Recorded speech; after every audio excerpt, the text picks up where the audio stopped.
SAB Sound Bites with Jason Miller. This is your go-to podcast for quick, insightful, and actionable business tips that will help you thrive in today's fast-paced world. Whether you're an entrepreneur, a startup founder, or a business professional looking to stay ahead of the curve, SAB Sound Bites delivers expert advice, real-world stories, and innovative strategies, all in bite-sized episodes that you can listen to on the go. Tune in each week as we dive into the latest trends, tools, and tactics that can elevate your business. Let's turn your big ideas into impactful results with every soundbite. Ready to grow? Let's get started. Hey, are you looking to scale your business from 5 figures to 6 figures or 6 figures to 7 figures? If you are, I have the perfect thing for you. What I want you to do today is I want you to go download a book. This book is going to take you through my 3-pillar system. It's 100% free. All you have to do is go to growfast.cash. I say again, go to growfast.cash and you're going to be able to download my free international best-selling book, which is called Be Good, Be Brief, Be Gone. You can take that book. It's going to help you scale your business to the next level. Again, go download it. Be good, be brief, be gone. Growfast.cash. I say again, growfast.cash. Enjoy. What's a belief that you have that other people disagree with? Now, it doesn't, I'm not saying it matters that other people disagree with it, but what's a hard line that you have that could just be holding you or your business back because you're not able to see it from an entirely different perspective? I want you to think about that because it's an important question to ask when it comes to business. Sometimes we get these ideas stuck in our head, and it's not that they're a wrong idea. It's not a right or wrong conversation. The conversation really revolves around, is it driving my business to a better place? So look at those things that you're thinking every day and think, am I right or wrong? Or is there a different way to look at it? How to strengthen the leadership pipeline, right? Your leadership pipeline. You should be grooming your leaders for success by, showing them what good leadership looks like, right? I'm sure all of you have heard the term, do as I say and not as I do. I hate that saying. It drives me nuts, right? I'm a firm believer in, I won't ask somebody to do something that I'm not willing to or have not done myself, all right? Now, I may not have done every task in my company. Would I be willing to do it? You damn right I would. If I had to, as a CEO, I could absolutely step down and get in the mud and grease and grime and do all the, the lower level work in the company. Could I do it? Absolutely. Do I want to do it? No. I'm going to spend more time strengthening my leadership pipeline so I have my frontline leaders out there that can manage all of those tasks and manage those people in a professional way and build their leadership to, hopefully one day, everybody keeps leveling up notches and notches in the company, and you're building this pipeline of success in your company instead of a pipeline of stagnant, all right? It's not what people are looking for today. People are looking for challenging positions that they can move up the ladder quickly into a leadership pipeline and just continue to do better and better and better for themselves, which in turn supports their personal life plan, right? so they can spend time with their family and so on and so forth in a more meaningful way. So strengthening that leadership pipeline is really important. And it all starts right at your desk by leading by example and showing them what to do instead of, showing the poor leadership model of do as I say, not as I do. Don't lead that way. That's no way to build a pipeline, and it will not serve you well in the future. We're going to talk about how to disrupt yourself as a leader. Okay, so once you become very self-aware, which is what we talked about yesterday, you're ready to really disrupt yourself as a leader. Okay, so according to Mark Sanborn, he authored the book called The Potential Principle. Leaders need to disrupt themselves before someone or something else does it for you. If change hits you from some other source, say a pandemic, say whatever, lots of different things influence our lives daily. Could be a disruptive technology. Okay, you'll find yourself struggling to catch up and adapt.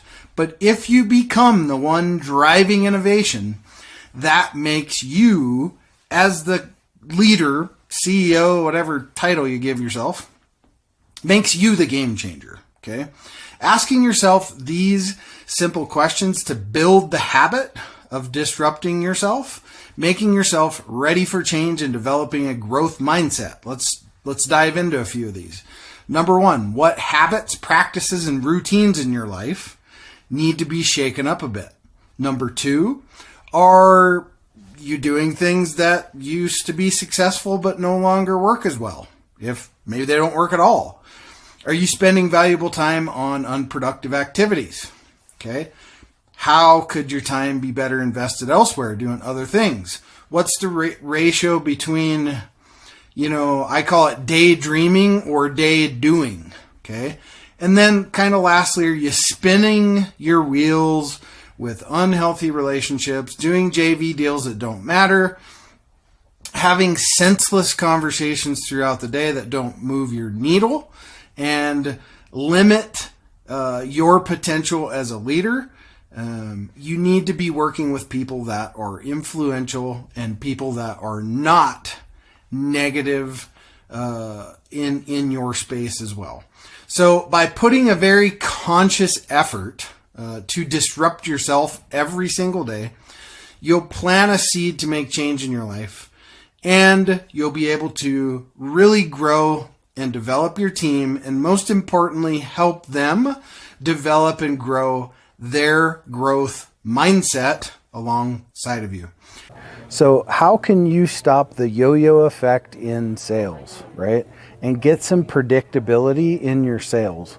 Number one, if you have that problem, you have a shit sales process to begin with, right? And or your sales team sucks, right? Because any sales process can be predictable based off of the lead flow that you're bringing into the company, right? So even if you got the best sales team in the world, but the conversion rates are really low, that should tell you that your target market that you're targeting probably isn't the right target market. And there again, this is all split testing. So if the target market's right, you got a great sales team, and your conversions still suck, well, that's now you got to look at that even deeper into, what's the next step into that. We'll talk about that in another video, in the sales process perhaps, but basics of sales there, sales technique and sales funneling. You got to get all that straight first. Looking to grow your business beyond 5 figures, 6 figures, 7 figures plus? What I want you to do is go download this book. The title is called Be Good, Be Brief, Be Gone. It will help you grow your business past 5, 6, and 7 figure. Go download the book today, growfast.cash. I say again, growfast.cash.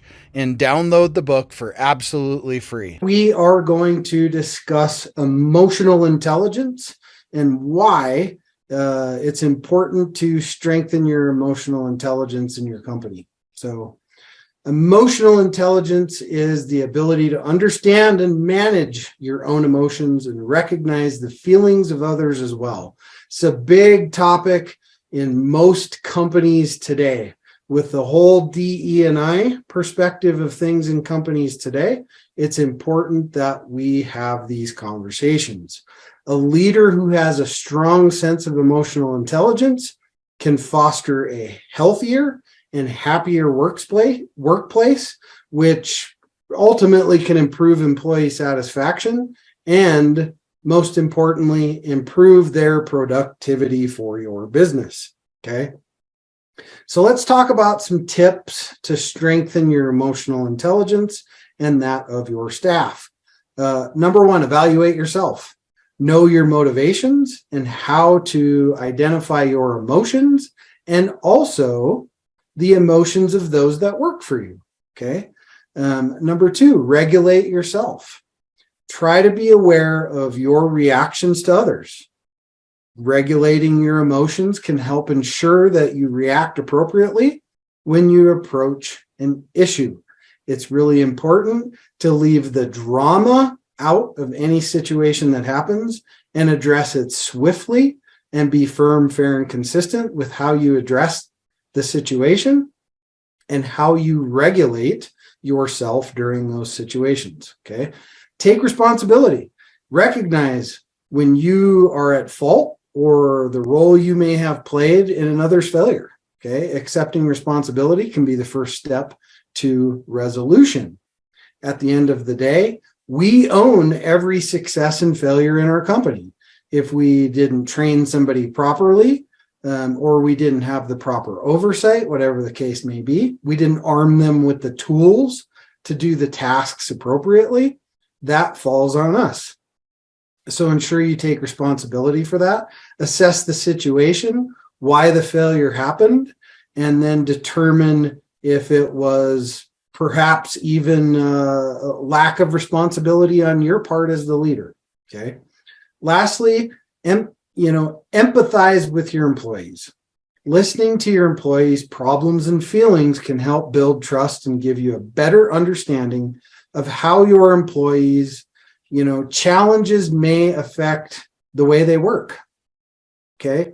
It's important that we address these things as they come along, because if they have if they're having a bad day, then that directly correlates to possibly affecting that bad day onto your customers or clients, which automatically creates a customer support issue and so on and so forth. And those things can spiral out of control very, very quickly. Okay. All right. So lastly, let's talk about a health thing. Okay. And that is fueling your business with breakfast, right? So oftentimes leaders live on a bit of an island, right? So it's really important that you're fueling yourself, because this feeds back into creating that emotional intelligence within your company. Encouraging yourself to wake up every day and fuel yourself with breakfast, and encourage your employees to do the same thing. When you fuel yourself with breakfast, that's the first meal of the day. And that is typically what gets us going. 10 cups of coffee and no food, no bueno. That's not a good idea. Okay. Fuel yourself with breakfast in the morning to sustain yourself to lunch. So you don't start going downhill at 10 a.m. When you really should be at your best. Okay. So the question came in, do I feel that being in the military and serving, was that a benefit to me as a business owner, or did it somehow hold me back from scaling? Well, to be quite honest, I'd say it's a little bit of both, right? Because anytime you're trying to run a business and you have a full-time job at the same time, that's difficult. It makes it harder. And I remember some of the first businesses I ran, go PT at 4 o'clock in the morning in the military, get home at 5 or 6 o'clock at night, Back then we had to still iron uniforms and shine boots. So you spend an hour doing that, and then it was into business till 2 a.m, get 2 hours of sleep, Groundhog's Day, over and over and over again, right? But I'll tell you what it did teach me and what it gave me. It gave me two things, grit and resiliency. And those are the two things you need to survive in today's business world. Otherwise, you're fucking dead. It's just that simple. So for me, it was a curse and a reward at the same time. So, hey, look, I want to talk about the first 3 most important steps to scaling the business and making sure you have these 3 things nailed down, locked tight. There's 8. I'll share 3 on this video. Number 1, a locked down solid acquisition process. Without customers, you don't have a business. So you have to make sure you got a good acquisition process that leads into number 2, which is a solid sales process. Make sure you have a good sales team that has good conversion rates for whatever you're selling. That sales process is so important. Then number 3, how we onboard the client to continue to make them a client over and over and over again. And we give them that red carpet treatment. That is so important. And that's just the rest of the customer journey onto fulfillment and then exit through the gift shop, right? So it's really important to have lockdown processes and procedures with those 3 things. And at some point I'll talk about the other 5 of them, but get those first 3 right and you're in good shape. Hey, we all want to scale our business. Hey, I have the answer for you today to help you do that. If you're looking to scale from 5, 6, even 7 figures and beyond, book called Be Good, Be Brief, Be Gone. I'm going to give it to you for free. All you have to do is type in growfast.cash. I say again, growfast.cash, and you can download the book for absolutely free. I hope the book helps you this year. Take your business to the next level. Again, go grab the book, growfast.cash. I say again, growfast.cash. I wish you the best and grow, scale, and win. That wraps up today's episode of SAB Sound Bites. We hope you've enjoyed the insights and ideas shared in today's conversation. If you found value in this episode, don't forget to smash that subscribe button, rate, and leave a review. Your feedback helps us bring you more content that matters. And of course, stay connected with us across all our social media channels for updates, tips, and more. Until next time, keep listening, keep learning, and keep growing. See you on the next episode of SAB Sound Bites, where big ideas come in small bites. Take care and keep making an impact.